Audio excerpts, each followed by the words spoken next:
Welcome to Odia tutor classes. पिलामाने तम exam रे 50 मार्क रो सब्जेक्टिव क्वेश्चन आसे आउ 50 मार्क रो ऑब्जेक्टिव क्वेश्चन आसे। सब्जेक्टिव क्वेश्चन रो सबु सिलेक्टिव इंपोर्टेंट क्वेश्चन मो चैनल रे अपलोड कर देछि।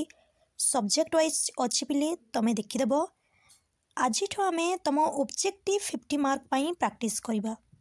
सबुदिन आम YouTube channel Odia tutor classes रे सकाळ 7टा रे वीडियो आसीबो, संध्या 7टा रे मध्ये वीडियो आसीबो। ता माने पिले सकाळ वीडियो रे 50 क्वेश्चन, संध्या 7टा रे 50 क्वेश्चन, माने टोटल आमे डेली 100 एमसीक्यू प्रैक्टिस करबा।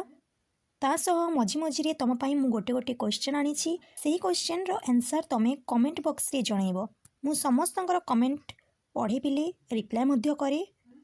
इमती आमे जदि सीरीज टी करबा देखिबो 30 डेज रो हमर सीरीज रे आमे 1000+ क्वेश्चन पिले सॉल्व करि देबा सब सब्जेक्ट रो। ताले प्रथमे आमे स्टार्ट करिबा तम साहित्य पद्यरु वंदे उत्कल जननी। किछिटा एमसीक्यू अछि पिले, किछिटा वन लाइनर, किछिटा फिल इन द ब्लैंक्स, सब टाइप रो ऑब्जेक्टिव क्वेश्चन मु नेकी आछि। क्वेश्चन नंबर 1, वंदे उत्कल जननी कवितार कवि की? लक्ष्मीकांत महापात्र। लक्ष्मीकांत महापात्र क्यों कवि रूपे सुपरिचित? कांत कवि। सेतिपाई तो आमे कहू कांत कवि लक्ष्मीकांत महापात्र।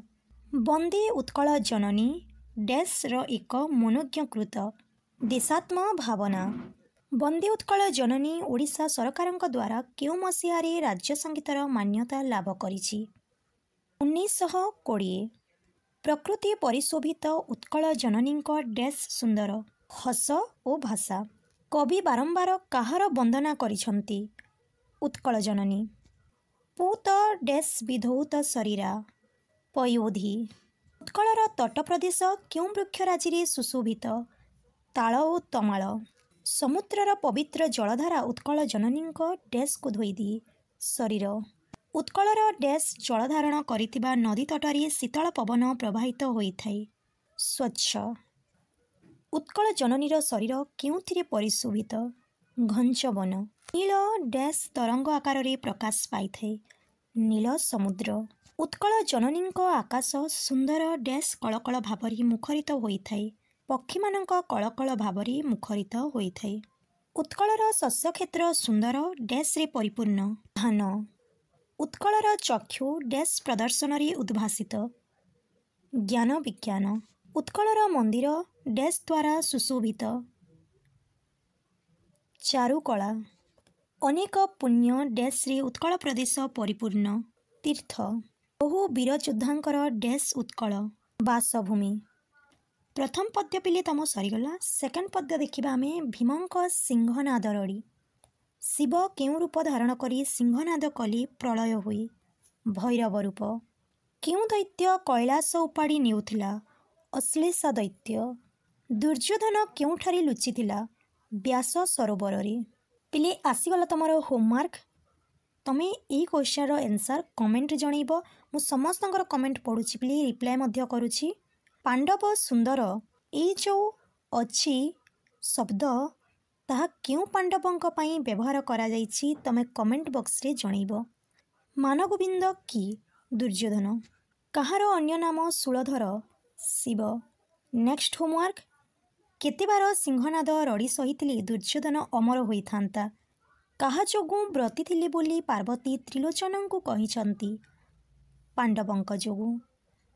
काहा जोगु मानगोविंदर निद्रा भांगीगला? सिंहनादर प्रथम रड़ी जोगु।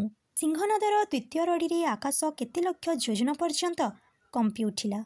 6 लक्ष। पाताल रे काहार फणा कंपी उठिला?